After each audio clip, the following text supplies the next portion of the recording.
పల్నాడు జిల్లా నర్సారావుపేటలో కబ్జా రాయిల రాచకం సృష్టిస్తున్నారు. ఏకంగా ప్రజల కోసం నిర్మించిన రోడ్లనే కబ్జా చేసేస్తున్నారు.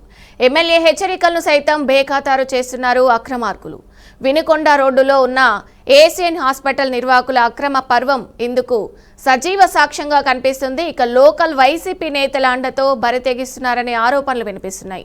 అయితే ఆసుపత్రి పక్కనే ఉన్న రోడ్డును కబ్జా చేశారు. రోడ్డును అక్రమ చేయడంతో అదే రోడ్డు వెనకాల స్థలాలు ఉన్న పొలాలు ఉన్నవారు కూడా తీవ్ర ఇబ్బందులకు గురవుతున్నారు. అయితే నిజానికి గతంలోనే రోడ్డును మూసివేస్తూ గోడ నిర్మాణం చేపట్టారు. అయితే స్థానిక ఎమ్మెల్యే అయినా హెచ్చరించడంతో గోడను తొలగించారు. తాజాగా రోడ్డుకు అడ్డంగా మొక్కల కుండీలు పెట్టి అడ్డంగా కార్ పార్కింగ్ నిర్వహిస్తున్నారు. అంతేకాదు ఆసుపత్రి బిల్డింగ్ అనుమతులపై కూడా ఆరోపణలు ఉన్నాయి. సెట్ బాక్స్ లేకుండా నిర్మించారనే విమర్శలు ఉన్నాయి. ఏషియన్ హాస్పిటల్ నిర్వాహకుల కబ్జాపై ఫిర్యాదులు కూడా వెల్లువెత్తుతున్నాయి. ఇక అయినప్పటికీ ఎలాంటి చర్యలు తీసుకోవడం లేదు. ఇదే అంశంపై మరింత సమాచారం మా ప్రతినిధి సువర్ణబాబు అందిస్తారు. సువర్ణబాబు, చెప్పండి. విజయ, పల్నాడు జిల్లా కేంద్ర నర్సరావుపేట ఏషియన్ హాస్పిటల్ నిర్వాహకులు ప్రజా రోడ్లు కబ్జా చేస్తున్నారు. ఆరోపణలు వెల్లువెత్తున్నాయి. భూమి కబ్జా రాయిలు అరాచక హద్దులు దాటి ప్రజల కోసం ఉన్న పబ్లిక్ రోడ్లను ఆక్రమంగా ఆక్రమిస్తున్నారు అన్నమాట. అయితే ఇప్పుడు నర్సరావుపేట వెనుకొండ రోడ్లో ఉన్న ఏషియన్ హాస్పిటల్ రోడ్డు మార్గాన్ని ఆక్రమించుకోవడం నర్సరావుపేట మొత్తం కలకలం వేపుతుంది అనుకోవచ్చు.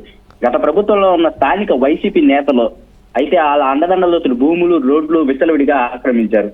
అయితే ఇదే హాస్పిటల్ అంటే ఏషియన్ హాస్పిటల్లోనే చూసుకున్నట్లయితే వాళ్ళు కార్లు పెట్టుకోవడానికి అయితే కావచ్చు, వాళ్ళ సిబ్బంది మార్గం చూసుకున్నట్లయితే కావచ్చు, సో హాస్పిటల్ ఆ మార్గంలో ఉన్న రోడ్లను మూసివేస్తూ గోడ అయితే కట్టారనమాట.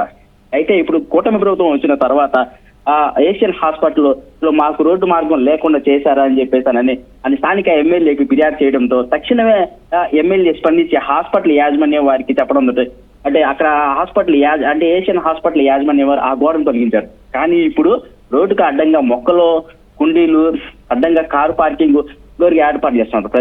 ప్రజలు రాకపోకల కోసం తీవ్రంగా అయితే అలా అంతరాయానికి కలుగుతుందని అయితే ఆరోపణలు జరుగుతున్నాయి. వెనక వైపు భూములు, పొలాలు ఉండడంతో దారి మార్గానికి చాలా ఇబ్బందులు వెలువెత్తున్నారు. స్థానిక ప్రజలు తీవ్రంగా ఇబ్బందులు పడుతున్నారు అన్నమాట. ప్రజల రోడ్లు ఎవరికి సొత్తు కాదని చెప్పేసానని అంటే స్థానికులు కూడా అక్కడ హాస్పిటల్ యాజమాన్య వారికే కొద్ది వివాదాలు అయితే కూడా జరిగినాయి అనమాట. ఈ నేపథ్యంలో హాస్పిటల్లో బిల్డింగ్ అనుమతులు ఉన్నాయా లేవా, అసలు సెట్ బ్యాక్స్ లేకుండా నిర్మాణం ఎలా చేశారు అని చెప్పిన స్థానికులు ఇప్పటికైనా కానీ ఏషియన్ హాస్పిటల్ పై దృష్టి సారించి మున్సిపల్ అధికారులు అయితే కావచ్చు, డిస్ట్రిక్ట్ మెడికల్ అయితే కావచ్చు, ఫైర్ డిపార్ట్మెంట్ అయితే కావచ్చు, జిల్లా కలెక్టర్ గారు, సంబంధిత శాఖల అధికారులు ఈ హాస్పిటల్ పై దృష్టి సారించి ప్రజలకు ఇబ్బంది లేకుండా చేయాలని పల్నాడు జిల్లా నర్సరావుపేట ప్రజలు అయితే డిమాండ్ చేస్తున్నారు.